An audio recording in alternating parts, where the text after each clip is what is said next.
Kita masuk ke bab usaha energi. Kita kasih contoh soal nomor 12. Ceritanya dia bilang sebuah massa berada pada ketinggian H meter di atas ujung pegas yang dipasang vertikal.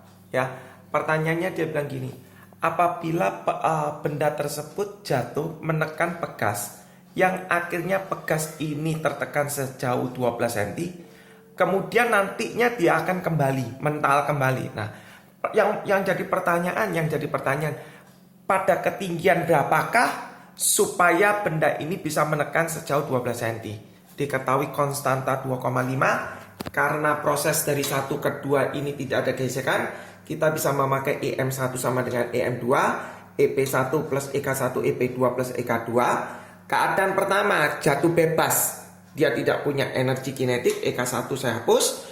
EK2 di posisi kedua di sini dia menekan, sempat berhenti sejenak. Oke, EK2 hapus, EK1 0, EP1 kita kasih MGH1, EP2 kita acuan di sini. EP2 dia tidak punya gravitasi, dia cuma punya energi potensial pegas, berarti kita tulis setengah kx kuadrat. Nah, MGH1 M-nya 0,25, G-nya 10, H1-nya ini adalah ketinggian H ditambah X. Yang namanya H1 itu ini sampai sini, ya, dari sini sampai sini. Makanya ditulis H ditambah X, H plus 12. Setengah K kali 2,5, ini 12 kuadrat. Kita masukkan aja, tetap dalam senti karena K-nya diketahui Newton per senti.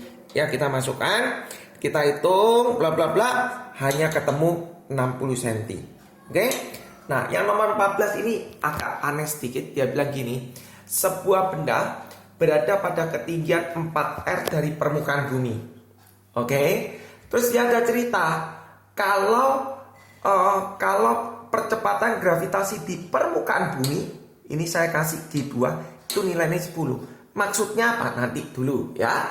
Terus yang pertanyaannya dia bilang gini, apabila benda ini turun berjarak R dari permukaan bumi, kecepatan D3 ini berapa?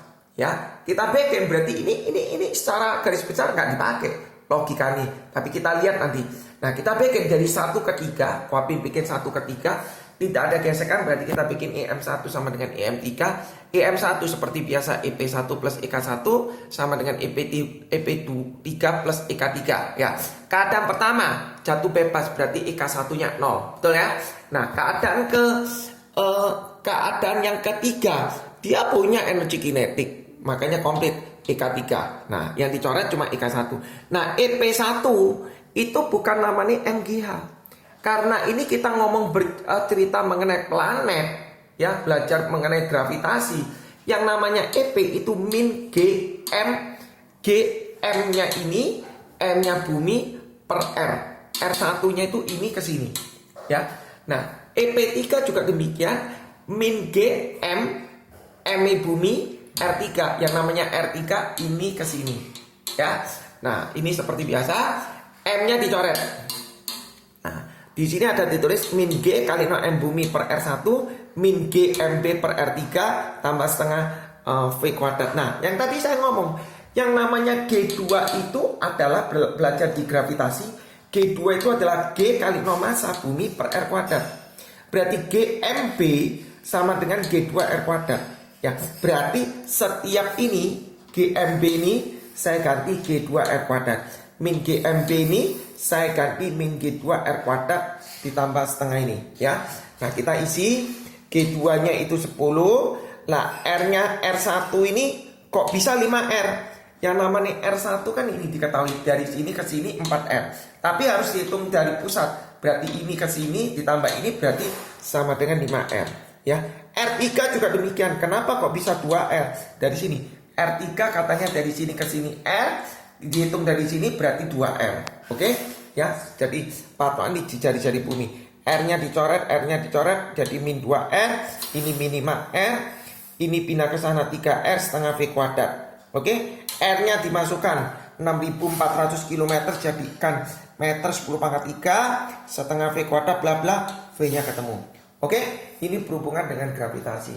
Yang nomor 15 juga ceritanya begini. Sebuah benda penggelinding horizontal pada ujung jurang dia mempunyai kecepatan 20. Sebenarnya kita ngitung ini ke sini kecepatannya berapa. Tapi karena sudah diketahui kecepatan ini melompat 20, berarti ini gak penting ya. Jadi tak anggap Kopin nganggap yang keadaan 1 ini di sini, keadaan 2 di sini. Dia tanya berapa kecepatan keadaan 2. Kita bisa pakai IM1 M2 sama dengan EP1 plus ini bla bla bla. Keadaan kedua di sini EP-nya 0. Ya, EP-nya 0. Ya, kita isi, M-nya dicoret, G-nya 10 hanya 40. Terus ini setengah V1-nya 20 kuadrat, setengah gini. Kita hitung V2-nya 1200 di akar. Berarti 20 akar 3. Oke? Udah ya? Nanti kalau kurang jelas, coba dilihat lagi diktatnya mengenai soal berikut. Oke? Terima kasih. Selamat belajar.